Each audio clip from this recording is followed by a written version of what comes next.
Alrighty everyone, how you guys doing? In this video I want to kind of go over my thoughts on WWDC. I'm not going to announce everything that they've introduced at WWDC. If you want to see that, I'll leave the link to the keynote, and I'm sure those of you watching already know what happened at the keynote, but these are just kind of some stuff that people are asking me on Twitter kind of again and again, so I thought I'd kind of clear it up in a video and just give you my views as to what I thought was the highlight of WWDC. So I'm going to mention a few things, and the higher they're ranked in terms of when I introduce them, the higher of importance they are to me. So up first is the new OS X Mavericks. It looks amazing, and again it's purely down to the power features which they're adding. The tabs on the Finder window are brilliant. The dual screens are something that I've been waiting for, especially in the office, because I've got a dual screen. And it can be a nightmare at times. Not impossible, but just the way they showed it on stage, I can see it fitting into my work style. And probably one of the best feature in Mavericks for me is Maps. And I didn't think I'd ever say this, but Maps is quite amazing as to how it works.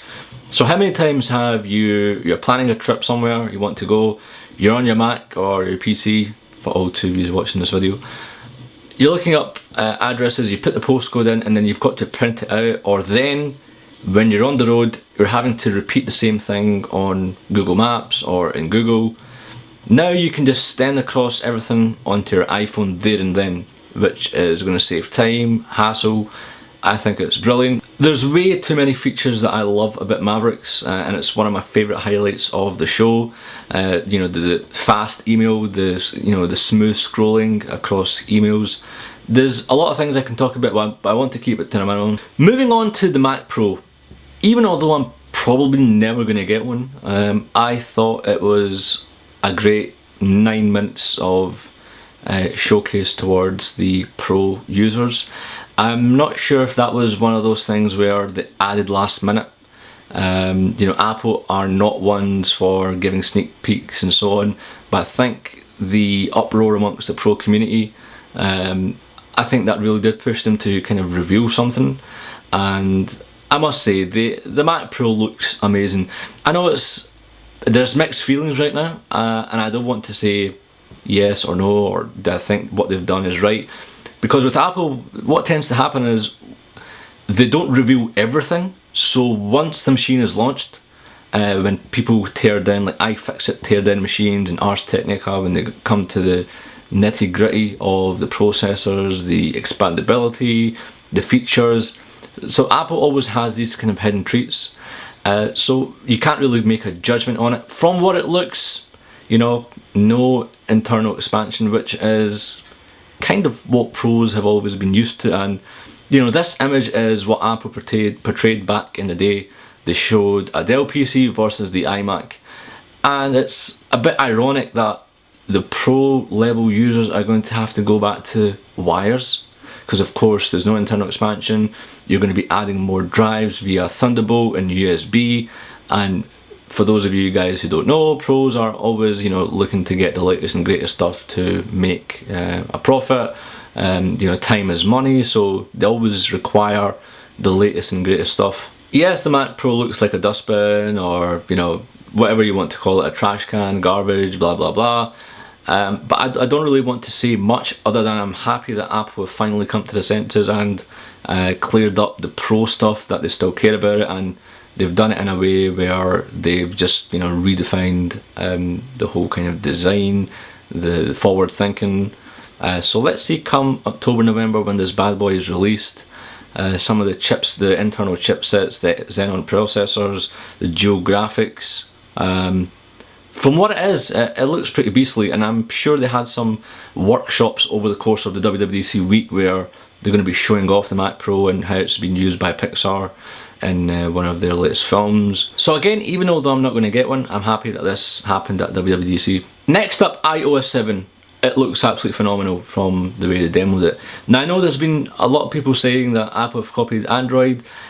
I haven't used Android that much. I don't think I've used it more than a day, and even then I don't know which version of Android I used, so I can't really say.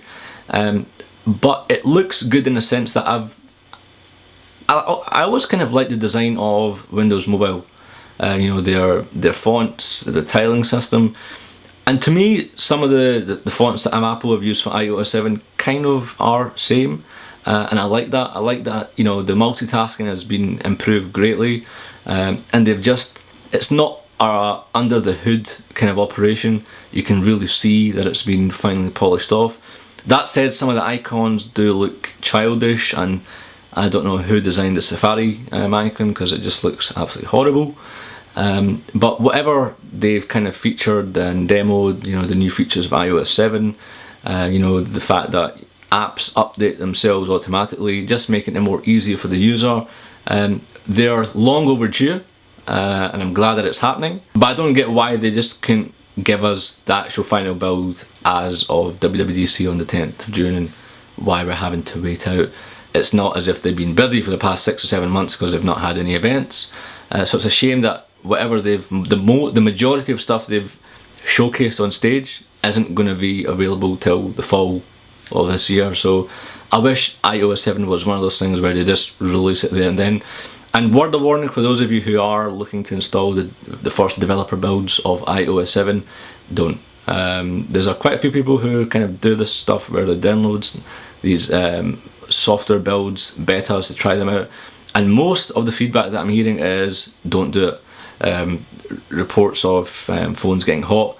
Mr. Tybucks123, Adam, most of you probably know him, had issues. Daniel 277 also had issues where I think his phone was crashing, or it was detecting that the Thunderbolt cables were fake. Or so don't do it. Just wait for the final build, the gold master release, and that is usually the polished off build. And it doesn't make sense in wasting your time and effort trying at iOS 7 and then having to revert back. And last but not least, new MacBook Airs were announced and released, and yeah, they have some nice features, but unfortunately, as I wanted, no Retina screen. So I sold my Retina MacBook Pro 15-inch over the weekend before WWDC, in the hope that Apple will release a 13-inch Retina MacBook Air, and if not, then they'd update the current 13-inch MacBook Pro Retinas and have the same Haswell processors. That didn't happen, so I really just had to settle with a 13-inch Air for now, at least anyway. But yeah, it's tiny bumps, Haswell chipsets. My only gripe is why on earth they couldn't just do the whole lineup instead of just the Airs. You know, the MacBook Pro are their flagship products and pros use it. So the Haswell chipset surely would be more beneficial to pros than Air users. No idea. That said, quite a few analysts who have been correct in the past, who even pinpointed that MacBook Airs were going to get refreshed on WWDC, say that the MacBook Pros aren't too far away from a refresh, and in fact it could be by the end of this month in June or July. And I guess it kind of makes sense to have the MacBook Pros updated within the next month and a half. Because come October, where they have their traditional Back to Mac events, there is most probably going to be a lot of releases for the Mac. New Mac Pros are most probably going to be announced and available for sale in October at that event. New iMacs, iMacs were last refreshed end of last year, if I'm not mistaken. Same with the Mac Minis, the Thunderbolt display, which is long overdue. So I can't see the October Mac event to be totally dedicated for all these products. They made the mistake last year where they introduced new iPads, new iMacs, new Mac Minis, and then they couldn't meet the demand. So I think they're going to play it safe. All they really need to do in the MacBook Pros is update the darn thing with Haswell processors. Nothing else, you know, shop and take my money. So I think that's going to be coming pretty soon, but I'll be surprised if it doesn't happen by end of July. But yeah, that is it pretty much for this video. I cannot wait to try it, the new OS. A few people who have downloaded the beta haven't had good experiences, but then again it is a beta, so most of the apps I'm probably not ready for it, and it is a gamble. So if you've got a spare machine, you want to experiment, go ahead. But you know, trying to update your main machine, your only machine, is going to be rather daft in my opinion. But that is it for this video. You know, what was your highlight of WWDC? Do you agree with what I think I've said in this video? Are you going to hold out for a MacBook Pro, or have you just, you know, bit the bullet and got one? Or, you know, just leave your general comments, or abuse, as some of you say. Remember, you can join me on twitter.com/i6lastweekend. Links are in the description, and I'll see you in the next video.